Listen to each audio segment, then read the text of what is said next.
It's my pleasure. Thank you very much. Thank you. Great. They come over here to show their support to Taiwan. Of course, the conversations went far beyond just supporting Taiwan. There were lots of topics exchanged in between myself and the delegation, and we'll continue to speak with them even after they go home, so that there will be more cooperations, better coordinations among the like-minded partners. Of course, as you know, they don't represent the government. They cannot decide themselves. How confident are you that actually these ties can be, in fact, intensified?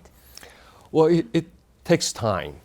I know that Switzerland may not know Taiwan enough. And that is the situation Taiwan is in. It happens to many other countries as well.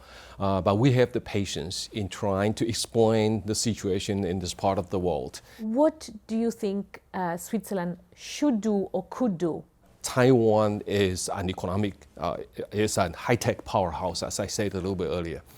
92% of the highest end of semiconductor chips are produced in Taiwan.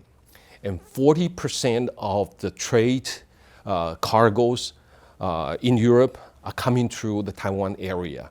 And therefore, if Taiwan is under attack, I'm sure it's going to cause interruption of economic supply or economic situation in Europe, Switzerland included.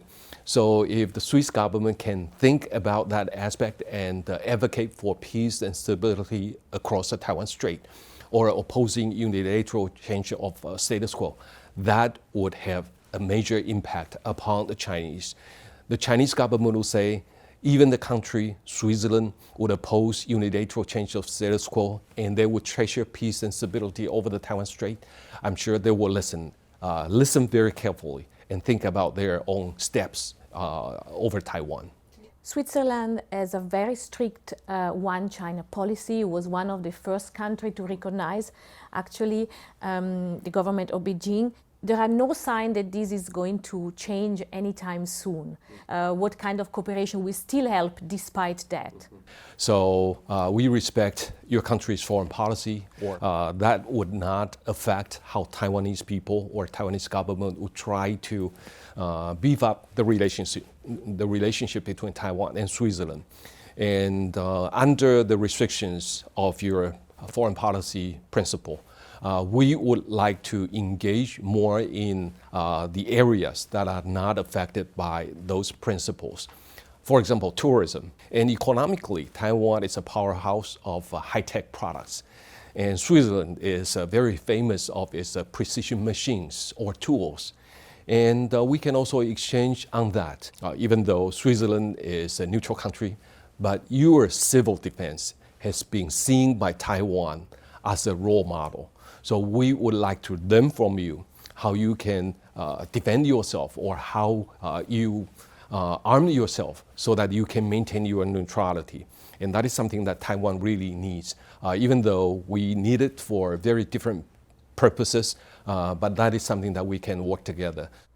You mentioned your microchip and semiconductor industry. As you said, many countries, including China, actually including Switzerland, are dependent of your industry.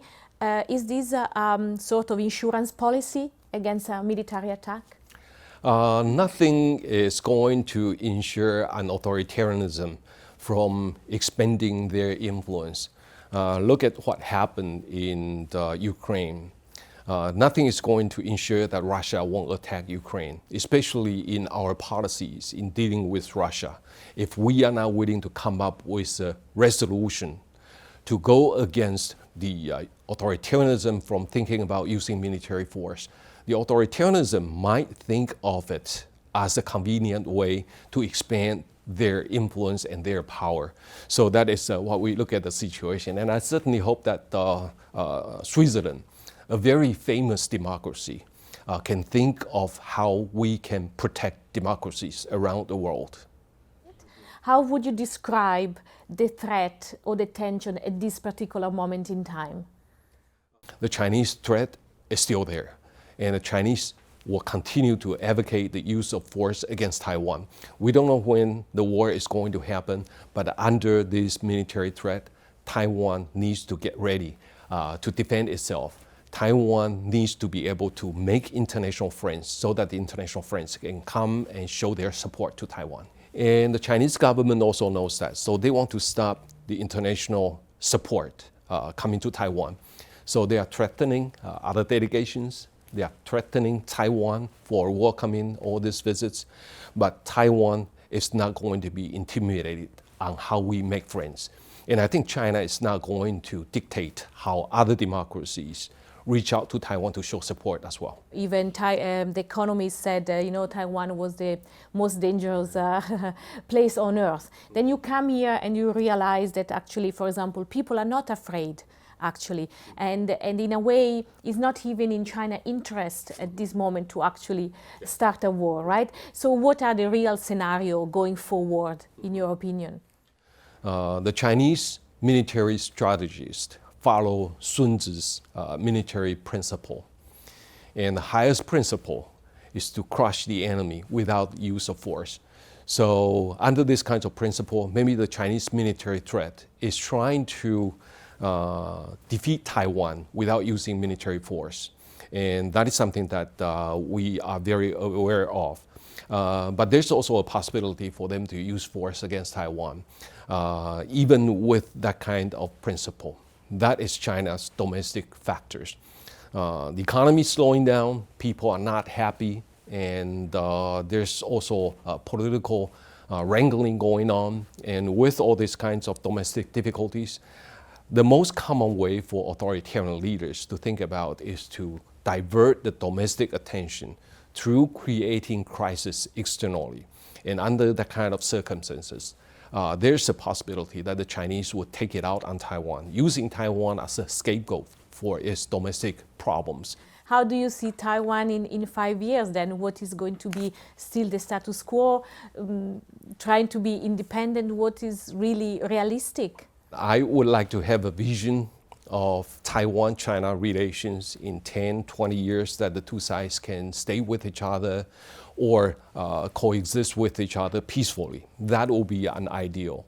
And if that is an ideal situation, of course, we need to make an effort so that the two sides can speak with each other. But of course, the Western saying goes that it takes two to tango. But from the perspective of a decision maker here in Taiwan, we need to think about this moment, or the next moment, or the next year. And if we are able to safeguard Taiwan during the period of time when we are in office, and I think that would be a good service for the people. And we should also lay a good foundation for the Taiwanese people to continue to prosper, for Taiwan to stay strong so that we are able to defend ourselves.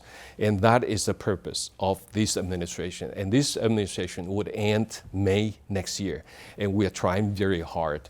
But for a few years down the road, like 5 years down the road, I will be retired.